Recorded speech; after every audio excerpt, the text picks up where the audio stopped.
शिरूर येथे अजितदादा पवार यांना निशब्द भावपूर्ण श्रद्धांजली। शिरूर तालुक्यात व शहरात व तसेच ग्रामीण भागामध्ये श्रद्धांजली वाहण्यात आली। आपण पाहत आहात केजे न्यूज इंडिया मराठी। दिनांक 28 जानेवारी 2026 रोजी अंदाजे 9च्या सुमारास माननीय अजितदादा पवार यांचा दुर्दैवी दुर्घटनेमुळे मृत्यू झाल्याची बातमी संबंध राज्यात देशात पसरली असून महाराष्ट्रातल्या जनतेला फार मोठा दुःखाचा धक्का बसला आहे। अजितदादा यांचा दुर्घटनेत मृत्यू झाल्याची बातमी पसरताच शिरूर येथील व्यापाऱ्यांनी आपली व्यवहाराची दुकाने बंद करून दुखवटा पाळला। बसवेश्वर चौक येथे येऊन सर्वसामान्य नागरिकांसह राष्ट्रवादी काँग्रेस पक्षाचे कार्यकर्ते व नेत्यासह सर्व राजकीय पक्षांचे पदाधिकारी व नेत्यांनी शिरूर येथील बसवेश्वर चौकात त्यांना भावपूर्ण श्रद्धांजली अर्पित केली आहे। त्यावेळी सर्वधर्मीय सर्वपक्षीय व्यापाऱ्यासह नवतरुणांनी अजितदादा यांच्या प्रतिमेस पुष्पहार अर्पण करून भावपूर्ण श्रद्धांजली वाहिली। काही राजकीय पक्षांच्या कार्यकर्त्यांनी आपली मनोगतात तीव्र दुःख व्यक्त केले व पवार कुटुंब परिवाराला या दुःखातून सावरण्याची ईश्वरचरणी प्रार्थना केली। यावेळी त्यांना 2 मिनिटे मौन पाळून श्रद्धांजली वाहिली तर तालुक्यातील गावामध्ये अजितदादा यांच्या प्रतिमेस पुष्प अर्पण करून 2 मिनिटांचे मौन पाळण्यात आले। यावेळी अनेक कार्यकर्त्यांनी भावनिक होऊन वाहत्या अश्रूंनी त्यांना निशब्दाने भावपूर्ण श्रद्धांजली अर्पित केली। दादांचा एक विषय सांगावासा वाटला। मी एक छोटा कार्यकर्ता होतो।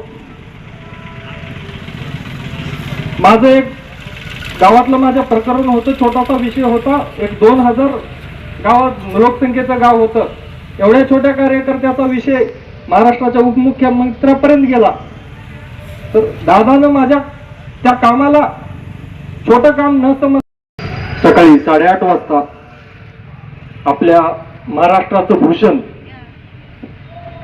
महाराष्ट्राचा वाघ म्हणून ज्याला संबोधित केलं जात होतं ते आपले आदरणीय रक्षकांनी आम्हाला दारात हरवलं। तर दादांनी तिथं गाडी थांबवली, कोण आहेत ते विचारलं, विचारपूस केली, आमची कागद घेतली आणि आश्वासन दिलं। म्हणजे एवढा मोठा माणूस एखाद्या गावातून एखादं शिष्टमंडळ येते ते त्यांच्या दौऱ्याच्या कार्यक्रमानिमित्त बाहेर जात होते, तरी ते कोण आले म्हणून थांबून आमची विचारपूस करून आमचे प्रश्न ऐकून घेऊन त्याबद्दल आम्हाला आश्वासन दिलं। असा एक मोठा माणूस, खरं तर महाराष्ट्राच्या राजकारणातलं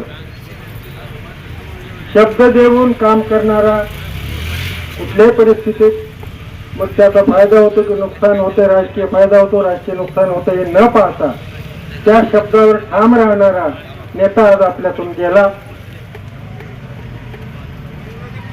या प्रसंगी जे नुकसान झाले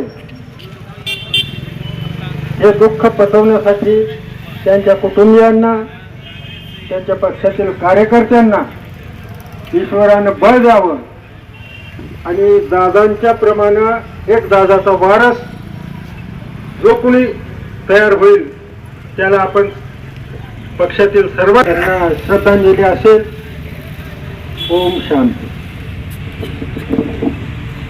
त्यानंतर जनक बिराजदार यांना विनंती करतो की आपण शोक संदेश मांडावा 2 मिनिटांमध्ये। शिरूर तालुका प्रतिनिधी गणेश कांबळेसह आपण पाहत रहा KJ news India Marathi. Video पॅलेसला सबस्क्राइब करा आणि बेल आयकॉनवर क्लिक करायला विसरू नका।